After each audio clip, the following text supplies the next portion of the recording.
Hey guys, Ben here. So I'm in a bit of a pickle.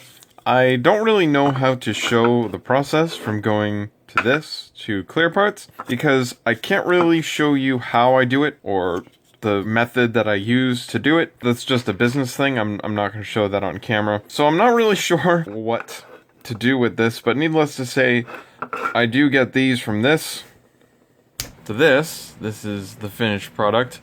And I am very, very happy with the way it's come out. Now, this, you can definitely see that it is crystal clear instead of the slightly tinted yellow, and that is because of how thick it is. If this was slightly yellow, if you looked at this cross-section, it would be very, very yellow because that is a thick piece right here. And I just got to move on and do the sling points next.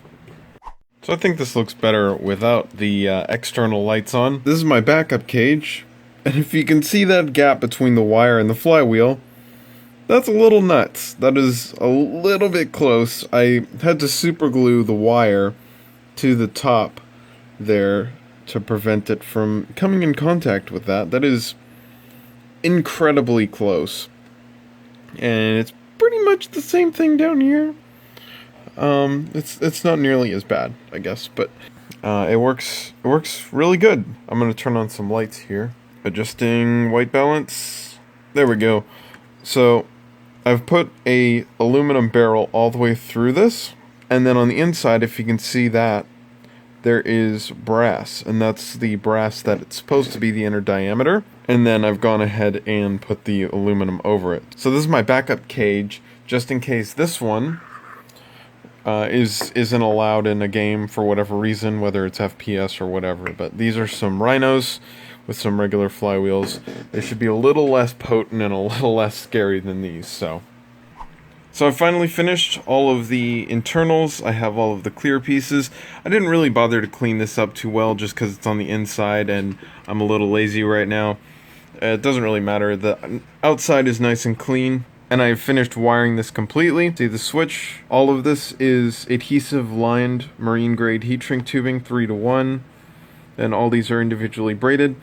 I pulled everything here because I needed a gap for the voltmeter, which are these thinner wires. And I also wanted to use the McMaster wire braiding because it's a little bit tougher, it's a little bit higher quality than this clear stuff, which is from China.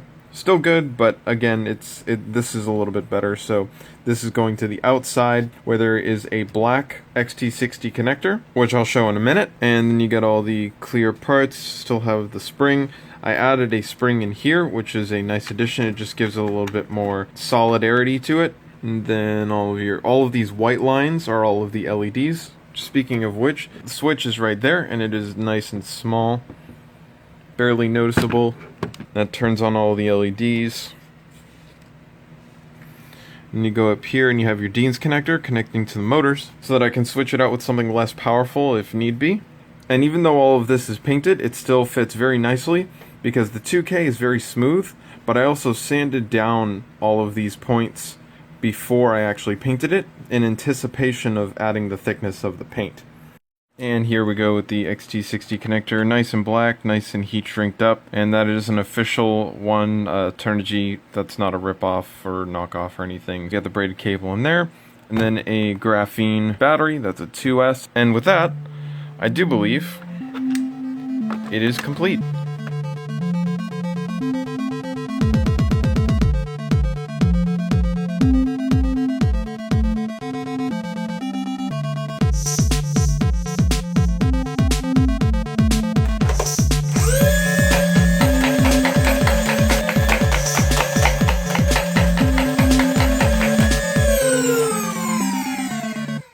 So I'm absolutely ecstatic with the way this thing came out.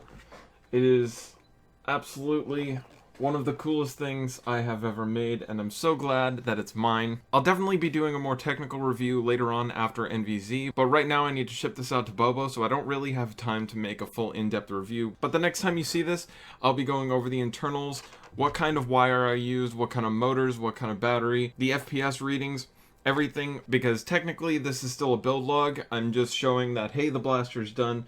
So in the next video, I will show everything in depth. So if you have any questions, let me know in the comments below, and I'll try to get to those as soon as I can. Thanks for watching.